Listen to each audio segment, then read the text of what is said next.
Hello, it's John Heaton, and I'm back after a bit of an Easter break. I was in England for 10 days or so, and I managed actually to see the Yoko Ono exhibition at Tate Modern. Um, I have a confession to make. I got in for free because my brother lent me his membership card. It would have been £22 to get in. I'm not sure if I would have paid it, but I enjoyed the exhibition and it was well attended. She really is getting some recognition now as a kind of avant-garde modern artist, and yeah, I'm pretty proud of that. And it was great. I spent a couple of hours going around all the exhibits, and they had the Fly film in one room, and they had the Bottoms film, and uh, the film of the match being lit and going out in slow motion. A lot of good stuff, and the original ladder with the at the top of it with the spyglass. I think they said it was the original. I'm not sure. It probably was. And a little sort of side room where you could go and listen to some Yoko music if you wanted to. That was quite nice as well. So overall, I was impressed. Just before I start this video, which is going to be the third installment of my top 100 Beatles solo songs, it's a couple of things to say about the last one I did. For some inexplicable reason, when I was talking about Mother and it came to the third verse, children, please don't do what I have done, I said, well, he's talking to the children of the world because he didn't have a child at the time. And of course he had Julian years earlier, and I don't know what I was thinking. I don't know, my subconscious took over and I made a howler basically, and I apologise for that. Of course Julian was born in 63, I think. Anyway, and occasionally I do make howlers like that on my channel, and I don't mean to, and I did one in my World Party video where I called their famous hit She's the One, I called it You're the One. And one of my commenters said maybe I was getting confused with the Paul Simon song You're the One, but that's not a particular favourite of mine. There's also a Yoko Ono track called You're the One from Milk and Honey, but it's just one of those slips that one makes in videos, and of course the song I was talking about is She's the One. So anyway, I'm now going to go 26 through 50, and I've actually just noticed a few minutes ago that I've double counted number 50 because I hadn't remember as 50 in my last video, taking us from 50 to 75. So I'm actually going to end up with 101 songs. So I'm not too late to change that now. So in reverse order, at number 50, I'm going to go with Love Don't Last Long from Ringo's Bo Coops of Blues.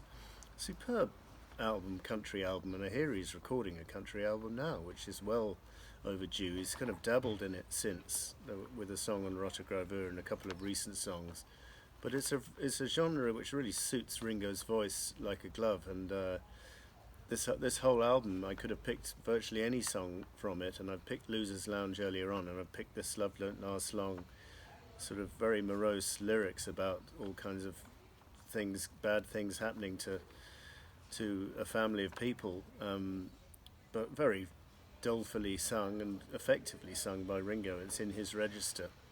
Number 49, I Found Out from Plastic Ono Band, a very good upbeat. And this is the problem with making video in the garden. We get some drilling going on. Apologies for that. The reason I'm outside is because everything inside is in boxes, and I'm about to have my house painted, so there's literally no room to film it inside. So the weather's quite nice, spring is in the air, so I thought I'd try one outside. I Found Out, superb upbeat song from Plastic Ono Band, Klaus on bass and Ringo on drums. Play this one loud. 48, we've gone with Wanderlust from Tug of War, superb piano ballad from Paul, relatively simple chords, but just a great melody. And this song originally, the lyrics originally refer to the Virgin Island recording sessions for London Town when they were almost bust for smoking pot on the boat. Captain says there'll be a bust is one line from the song.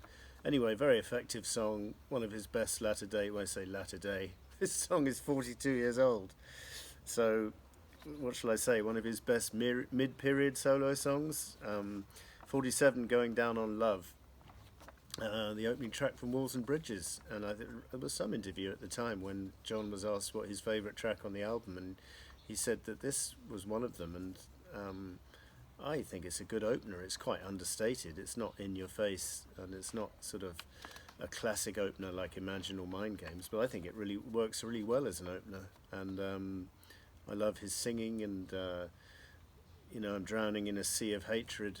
There's some good words in here, and heartfelt. Number 46 here today from Paul, his heartfelt tribute to John from Tug of War, and he was reticent, I was reading, to use a string quartet, and then he thought, well, why should I be reticent to do that just because it's associated with yesterday? It fits the song perfectly. George Martin helped him with the string arrangement, and it's a wonderfully heartfelt song, and Paul's showing his emotion, which he didn't always do in his songs. 45, Runaways from Time Takes Time from Ringo, 1992.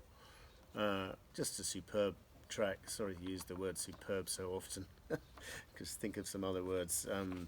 I love this track. Play this one loud, good drumming. When I was seeing him at Hammersmith Odeon, I shouted, Runaways! And Ringo said, sorry, what did you say? What do you ask for? And I said, Runaways. And he goes, oh, sorry, we don't do that one. But actually, the support band had done the song Runaways before the concert, before Ringo started, but I was not there for the support band, so I missed that. Number 44, That Is All, the closing track from Material World, just a gorgeous ballad, and lovely words, and philosophical words. And this album in general gets overlooked pretty much compared to its predecessor, but I think it's every bit as good. Song for song, I really do rate it. And Tug of War, the title track. So that is all from Living the Material World, George, 73. 43, Tug of War, title track from Tug of War album, 1982, from Paul, and probably contains one of his best lyrics of his entire career. I think they're very philosophical words, and in years to come we may discover what the life we lead is all about, but it won't be soon enough for me. Just great words, and about the sort of yin-yang of life, and ups and downs. And then he was later to complement that message with Pipes of Peace at the following album. So wonderful song all round, great production, orchestral arrangement from George Martin. They took a while doing it to get it right, but it paid off, the patience and the hard work. Number 42, we're going to go with the happy-go-lucky second track from side one of Mind Games from John, Tight As, revealing his sense of humour, which had been kind of a bit lacking in his solo career up to this point, and a welcome return to that kind of sort of, I guess he'd showed it on Crippled Inside a little bit, but this was very sort of wacky Lennon, and I just loved the musicianship. Dave Spinoza's on fire on the guitar, and a really good sound. I know some people have slagged off the New York sound of the Mind Games band, but I think they work really well, particularly on this track. 41, we're going to go with the ballad from Ringo the Fourth, called Gave It All Up, which is a beautiful song. The first verse is about his childhood, and then he sort of went to school, and then he had his first girlfriend, got married, and then one night she needed me and I wasn't there, so she gave me right up. She gave me right up for love. And then then there's a superb middle eight. As I sit here and wonder, have I wasted my time? Will I ever learn the meaning of life? Will I learn it in time? And then the last verse, as I sit here with a couple of beers, wondering how I've got here after all of these years. You're beside me, and it's feeling so right. Just like to like to be with you for the rest of my life. And it's a song for Nancy, and it's very heartfelt. I love it. 40, Good Night Tonight, Paul McCartney, Wings, should I say. The last big hit single they had, number 5, superb bass line, superb to dance to. I remember being in a disco around the time when they played this song. It went down really well, and I just rate this song. I think it's very innovative. Okay, it was following the trend of disco a little bit, but I think compare this song, this stab at disco from Wings, to, for example, Shine a Little Love from ELO, and I think this one is far better, although ELO did do a few good disco songs as well. So 39, we're going to go with the lead-off track from All Things Must Pass, I'd Have You Any Time, where Harrison co-wrote this one with Dylan. So Harrison's writing the moody verses with the major seventh chords all over it, and then Dylan's coming out with the sort of reply in the chorus, all I have is yours, all you have is mine, and I'd have you any time, basically. It's just great.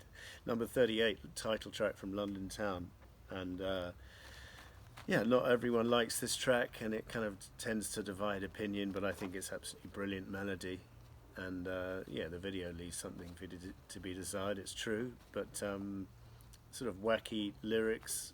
I think Cara and Tyler say it's a bit kind of like from a Mary Poppins musical or something, sort of full of fantasy images, and but I think it really works. And apparently the toot toot toot line is a reference to cocaine, so McCartney was saying in his lyrics book. So maybe that excuses that line, because I know a lot of people hate that line. Playing a little song about his flute, toot toot toot. Number 37, Teddy Boy from the McCartney album, and of course famously they tried this in the Get Back sessions, although Peter Jackson chose to not cover that bit in his film Get Back. It would be interesting to see the Beatles rehearsing that. I don't think it was covered, maybe it was, but anyway, the Beatles didn't do justice to the song, and John was a bit sort of bored of it, so it kind of got left on the shelf, and Paul resurrected it for his solo album and did it really nicely with Linda singing harmony. Just a great melody and nice words as well. 36, Your Love Is Forever from George Harrison, 79, self-titled. Brilliant melody, brilliant guitar playing, lovely solo, and apparently this was an instrumental, and he was playing in, I think it's something called open tuning, where you get this nice sound on the guitar. And he didn't have words for it, and then he thought, well, this song is so nice, I need to write some words, and he wanted to write some decent words, and they are decent words. Sublime as the summertime, warm and dreary. Is it dreary? Sorry, I've probably got that wrong. Anyway, it's a lovely song. I Don't Believe You from Time Takes Time, again from Ringo, 35. Jellyfish singing backing vocals on this. I love it. Great harmonies. Very catchy song, very underrated album, this one from Ringo. At 34, I'm Losing You from Double Fantasy, possibly the strongest track on the album. They did a version with Cheap Trick, which got left on the shelf, so they went back to the studio band and did what turned out to on Double Fantasy to be with Andy Newmark on drums, and Earl Slick and Hugh McCrack on guitar, and Tony Levin on bass, and just brilliant song all the way through. I mean, the lyrics, I think, sort of hark back to the Lost Weekend period, but yeah, great song. How Do You Sleep? Maybe a surprising choice for some of you out there, but as a song, it's absolutely brilliant. I mean, okay, the lyrics are cruel and unnecessary. Nice bird singing in the background there. But as a song, as Sean Lennon said, it's a great song, and he regretted when he met Paul McCartney. He asked him what he thought of that song and was raving about it, and Paul was very polite and saying, yeah, I like it's a good one. But obviously, if you're Paul McCartney, that song would hurt deep. But for the objective listener, if you can forgive the lyrics, which are quite clever and contain some funny lines, it's just a wonderful song, and George Harrison supplies a wonderful guitar solo. 32, so that was from Imagine, How Do You Sleep, John. And then 32, Beware of Darkness, the lead-off track from side 3 of All Things Must Pass from George Harrison. And this song is just a tour de force. Lovely chord changes. And the last verse, Weeping Atlas Cedars, apparently inspired by Tittenhurst Park, where George had been for the last Beatles photo session, and they have these wonderful trees called Weeping Atlas Cedars. They just want to grow and grow, and as we know, George loved being in the garden, so that was part of the inspiration for this song, and also Beware of Maya, Beware of Ego. That's another message from this song, and just a wonderful song, and one of George's best ever. 31, we're going to go with John's title track from the 73 album, Mind Games.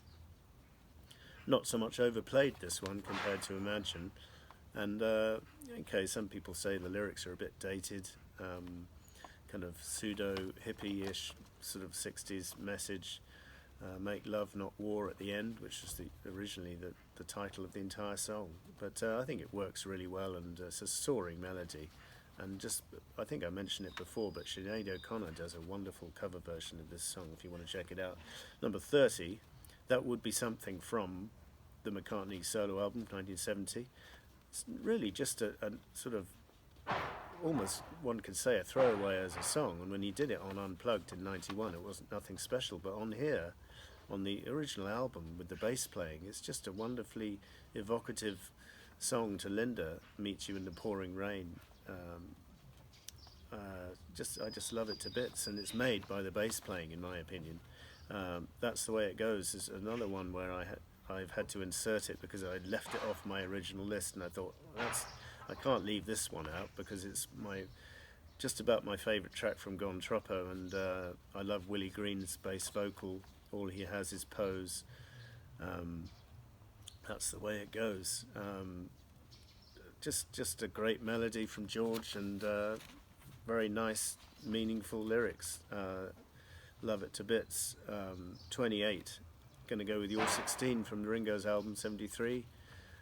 Richard Perry said he thought it was Ringo's greatest ever solo moment, and it's hard to argue with that. The production is wonderful. You've got a really tight band behind Ringo here, Ringo and Jim Keltner on drums, Klaus on bass, and Paul McCartney playing the hand kazoo in the solo, and Harry Nilsson almost stealing the show with his background vocals. Just wonderful. 27, Warm and Beautiful. I noticed Matt Williamson in his review, The Worst of McCartney, that he noticed that this song cropped up on that April Fool's album, and I don't know why, because I think it's a lovely song, and I love to play it on the piano, and it's a favourite of Paul's. It was a song obviously written for Linda. Yeah, it's sentimental, but who cares? It's great. 26, we've got Faster, the lead-off track from side 2 of, Warm and Beautiful was Wings at the Speed of Sound, 76, Paul. 76, 26, Faster, lead-off track from side 2 of self-titled, George Harrison. As you see, that's pretty well featured in my list so far. We'll see what's further up the list.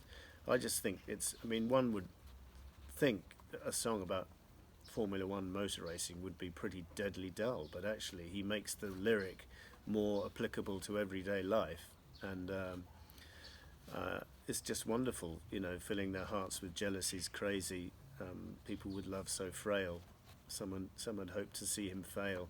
I just think they're really wonderful lyrics, and the wonderful orchestral arrangement from the famous Del Newman, which apparently George wasn't too happy with when he heard it.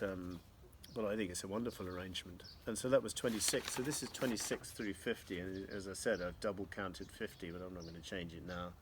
So I hope you agreed with some of that, and I hope it's prompted you to maybe think of what your favourites are, and no one's going to agree, and that's the beauty of this whole thing. And I'm going to be doing 1 to 25 next, so look out for that. So thanks for watching. See you next time.